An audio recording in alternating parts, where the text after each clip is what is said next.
Madam, February March ಆರ್ಥಿಕ ಇಲಾಖೆಯಿಂದ ದುಡ್ಡು ರಿಲೀಸ್ ಆಗಿದೆ ಮೇಡಮ್. ಒಂದು ವೇಳೆ ಆಗದೇ ಇದ್ರೆ ತಾವು ಮತ್ತೆ ಮನವಿಯನ್ನು ಮಾಡ್ಕೋತೀರಾ ಇಲಾಖೆಗೆ? ನಾನು ಮನವಿ ಮಾಡ್ಕೊಳ್ಳೋದಿಲ್ಲ, ಮನವಿ ಅಲ್ಲ ಅದು, ಖಂಡಿತವಾಗ್ಲೂ ಫೆಬ್ರವರಿ ಮಾರ್ಚಿದ್ದು ಮಾನ್ಯ ಮುಖ್ಯಮಂತ್ರಿಗಳು ಕೂಡ ಸದನದಲ್ಲಿ ಉತ್ತರವನ್ನು ಕೊಟ್ಟಿದ್ದಾರೆ.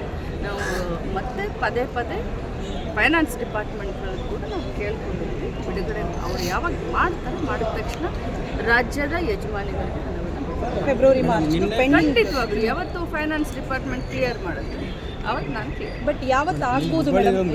ಅದೇ ಪದೇ ಪದೇ ಹೇಳ್ತೇನೆ.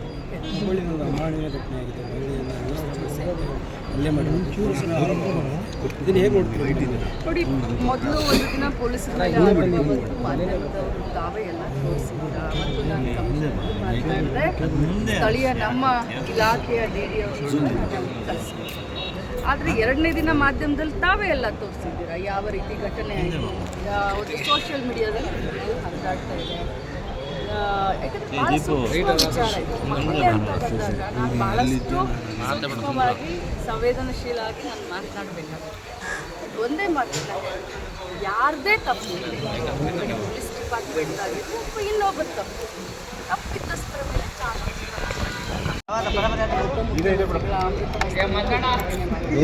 ನಮ್ಮ ಇಲಾಖೆ ಗೃಹ ಇಲಾಖೆಯ ಸಹಯೋಗದೊಂದಿಗೆ ಈಗಾಗಲೇ 31 ಜಿಲ್ಲೆಯಲ್ಲಿ ಸಿಬ್ಬಂದಿಗಳನ್ನ ರಿಕ್ರೂಟ್ ಮಾಡಿದ್ದಾರೆ. ಸೊ ಈಗ ಟ್ರೈನಿಂಗ್ ನಡೀತಾ ಇದೆ. ಸೊ ಭಾಳಷ್ಟು ಮಹತ್ವಾಕಾಂಕ್ಷೆಯನ್ನು ಇಟ್ಕೊಂಡು ಈ ಅಕ್ಕಪಡೆಯನ್ನು ಮಾಡ್ತಿದ್ದೀವಿ. ಇವತ್ತು ಕ್ಯಾಬಿನೆಟ್ನಲ್ಲಿ ಕೂಡ ಭಾಳಷ್ಟು ಚೆನ್ನಾಗಿ ಏನು ಯಾವ ರೀತಿ ಇದು ಅನುಕೂಲ ಆಗುತ್ತೆ ಅನ್ನೋದ್ರ ಬಗ್ಗೆ ಚರ್ಚೆ ಆಗಿದೆ. ಸೊ ಸಮಾಜದಲ್ಲಿ ಬ್ಯಾಡ್ ಎಲಿಮೆಂಟ್ಸ್ ಅಂತಂದರೆ ಪ್ರಿವೆನ್ಷನ್ ಮಾಡೋದು, ಆನ್ಲೈನಿಂದ ಆಗಿರ್ಬೋದು, ಸೋಷಿಯಲ್ ಮೀಡಿಯಾದಿಂದ ಆಗಿರ್ಬೋದು, ಅಥವಾ ಭಾಳಷ್ಟು ಹುಡುಗಿಯರನ್ನ ಫಾಲೋ ಮಾಡೋದಿರುತ್ತೆ ಬಸ್ ಸ್ಟ್ಯಾಂಡ್ಗಳಲ್ಲಿ, ದೇವಸ್ಥಾನದಲ್ಲಿ, ಗಾರ್ಡನ್ನಲ್ಲಿ, ಮಾಲ್ ಹತ್ರ. ಸೊ ಎಲ್ಲ ಕಡೆ ಅಕ್ಕಪಡೆ ಗಸ್ತಿನ ಸುತ್ತಾಗ್ತಾ ಇರ್ತಾರೆ. ಅದ್ರ ಜೊತೆಯಲ್ಲಿ ಸ್ಕೂಲ್ ಕಾಲೇಜ್ಗೆ ಹೋಗಿ ಎಜುಕೇಟ್ ಮಾಡೋದು ಕೂಡ ಮಾಡ್ತಾರೆ. ಭಾಳಷ್ಟು ಇದರಿಂದ ಒಬ್ಬ ಹುಡುಗಿನ ಬಿಡಿಸ್ತಾ ಇರ್ತಾರೆ. ಹುಡುಗಿ ಮರ್ಯಾದೆಗೆ ಹೆದರಿ ಮನೆಯಲ್ಲಿ ಕೈಗೊಳ್ಳೋದಿಲ್ಲ. ಅಥವಾ ಪೊಲೀಸ್ ಸ್ಟೇಷನ್ಗೆ ಹೋಗೋದು ಅಂತಂದರೆ ಒಂಥರ ಹಳ್ಳಿಗಳಲ್ಲಿ ನಮ್ಮ ಕಡೆ ಎಲ್ಲ ಒಂಥರ ಭಯ ಪಡ್ತಾರೆ, ಮರ್ಯಾದೆ ಏನಾಗಬೇಕಪ್ಪ ಪೊಲೀಸ್ ಸ್ಟೇಷನ್ಗೆ ಹೋದ್ರೆ ಅಂತ. ಅಕ್ಕಪಡೆ ಕಾರ್ಯಾಚರಣೆ ಮಾಡುತ್ತೆ. ಬಹಳಷ್ಟು ಆಸೆಯನ್ನು ಇಟ್ಕೊಂಡು, ಮಹತ್ವಾಕಾಂಕ್ಷೆನ ಇಟ್ಕೊಂಡು ಇದೊಂದು ಉತ್ತಮವಾದಂಥ ಒಂದು ಪ್ರಯೋಗವನ್ನು ಸಾಲ ಸೌಲಭ್ಯ ಯಾವತ್ತಿಂದ ಸಿಗುತ್ತೆ ಮೇಡಮ್? ನಾನು ಮುಂಚೆನೇ ಹೇಳಿದ ಹಾಗೆ 6 ತಿಂಗಳು ಅವರು ಪ್ರತಿ ತಿಂಗಳು 200 ರೂಪಾಯಿ ತಮ್ಮ ಸೇವಿಂಗ್ ಅಕೌಂಟ್ನಲ್ಲಿ 200 ರೂಪಾಯಿಯನ್ನು ಇಡಬೇಕಾಗುತ್ತೆ. ಇದು ನಿರಂತರ, ಬರೀ 6 ತಿಂಗಳು ಅಷ್ಟೇ ಇಡೋದಲ್ಲ, ಪ್ರತಿ ತಿಂಗಳು 200 ರೂಪಾಯಿ ಅವ್ರು ಸೇವ್ ಮಾಡ್ಕೊಂಡು ಹೋದರೆ 6 ತಿಂಗಳಿಗೆ ಅವ್ರು ಎಲಿಜಿಬಲ್ ಆಗ್ತಾರೆ. ಅವರು ಒಮ್ಮೆ ಎಲಿಜಿಬಲ್ ಆದವು ಶೇರ್ ಹೋಲ್ಡರ್ಸು, ನಮ್ಮ ಗೃಹಲಕ್ಷ್ಮಿಯ ಶೇರ್ ಹೋಲ್ಡರ್ಸು 6 ತಿಂಗಳಿಗೆ ಎಲಿಜಿಬಲ್ ಆಗ್ತಾರೆ. 6 ತಿಂಗಳ ಆದ ತಕ್ಷಣ ಯಾರ್ಯಾರು ಅಪ್ಲಿಕೆಂಟ್ ಇರ್ತಾರೆ ಅವ್ರನ್ನೆಲ್ಲರನ್ನೂ ಕೂಡ ನಮ್ಮ ಕಮಿಟಿ ಇದೆ, 3 ಜನರು ಮತ್ತು ನಮ್ಮ ಕಮಿಟಿ, ನಾನು ಅಧ್ಯಕ್ಷೆ ಇರ್ತೀನಿ. ಸೊ ಸೆಕ್ರೆಟ್ರಿ ಅವರು, ನಮ್ಮ ಡೈರೆಕ್ಟ್ರುಗಳು, ಸೊ 8 ಜನ ಚುನಾಯಿತ ಡೈರೆಕ್ಟ್ರುಗಳು ಬರ್ತಾರೆ ಈ ಒಂದು ಬ್ಯಾಂಕ್ನಲ್ಲಿ. ಸೊ ಆ ಕಮಿಟಿ ಎದುರುಗಡೆ ಇದ್ದು ಸ್ಕ್ರೂಟ್ನಿ ಮಾಡಿ ಒಂದು ಕಮಿಟಿ ನಮಗೆ ಕೊಡ್ತೀವಿ. ಸೊ ಕಮಿಟಿನಲ್ಲಿ ಇಟ್ಕೊಂಡು ನಾರ್ಮ್ಸ್ ಕಂಡೀಷನ್ ಅಂತ ಜಾಸ್ತಿ ಇಡೋದಿಲ್ಲ, ಅದನ್ನು ಸ್ಪಷ್ಟವಾಗಿ ಹೇಳ್ತೀನಿ. ಯಾಕಂತಂದರೆ ಹೀಗಾಗಬಾರ್ದು, ನಾಳೆ ಜನರಿಗೆ ನೀವು ಈ ಡಾಕ್ಯುಮೆಂಟ್ಸ್ ಇಲ್ಲ, ನಿಮ್ಮದು ಆದಿಲ್ಲ ಅಂತ. ಯಾಕಂದರೆ ಮಹಿಳೆಯರಿಗೆ ಅನುಕೂಲ ಆಗಲಿ ಅನ್ನೋ ದೃಷ್ಟಿಯಿಂದ ಕಡಿಮೆ ಬಡ್ಡಿ ದರದಲ್ಲಿ ಕೊಡಬೇಕು ಅಂತ ಮಾಡ್ತಾಯಿದ್ದೀವಿ.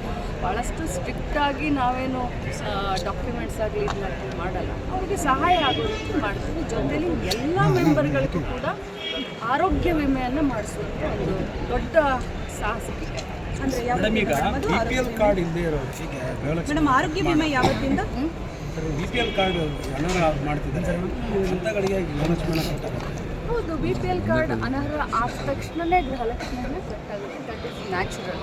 ಬಟ್ ನಾವು ಹೇಳಿದ್ದು BPLಗೂ ಕೊಡ್ತೀವಿ, APLಗೂ ಕೊಡ್ತೀವಿ, ಅಂಥೋದೈದನ್ನೂ ಕೊಡ್ತೀವಿ. ಯಾರು ಇನ್ಕಮ್ ಟ್ಯಾಕ್ಸ್ ಮತ್ತು GST ಪೇ ಇಲ್ಲ ಅಂಥವ್ರಿಗೆಲ್ಲರಿಗೂ ಕೊಡ್ತೀವಿ ಅಂತ ಹೇಳಿ, ಹೌದಾ? ಬರೀ BPL ಅಷ್ಟೇ ಹೇಳಲಿಲ್ಲ, ನಾವು APLಗೂ ಕೊಡ್ತೇವೆ.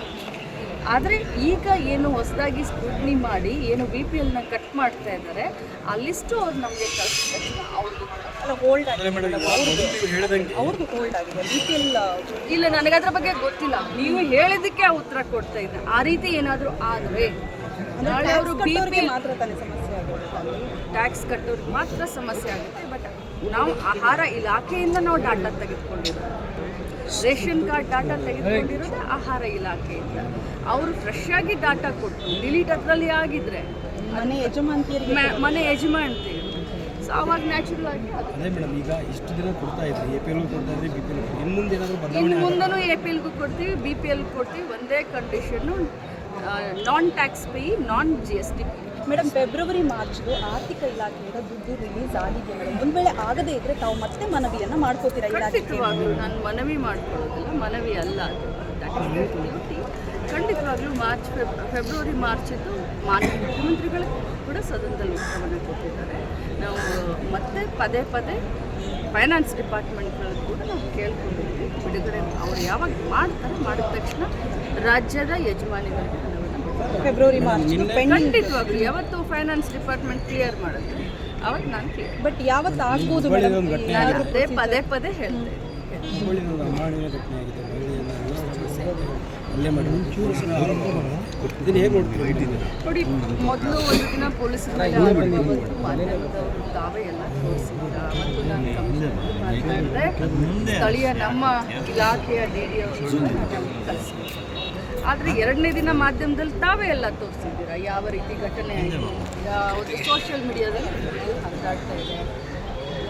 ಯಾಕಂದರೆ ಭಾಳ ಸೂಕ್ಷ್ಮ ವಿಚಾರ ಇದು. ಮಹಿಳೆ ಅಂತ ಬಂದಾಗ ನಾನು ಭಾಳಷ್ಟು ಸೂಕ್ಷ್ಮವಾಗಿ ಸಂವೇದನಶೀಲ ಆಗಿ ನಾನು ಮಾತನಾಡಬೇಕಾಗುತ್ತೆ.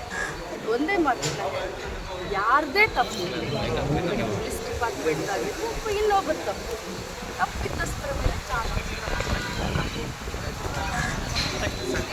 ಚಾರ್ಜ್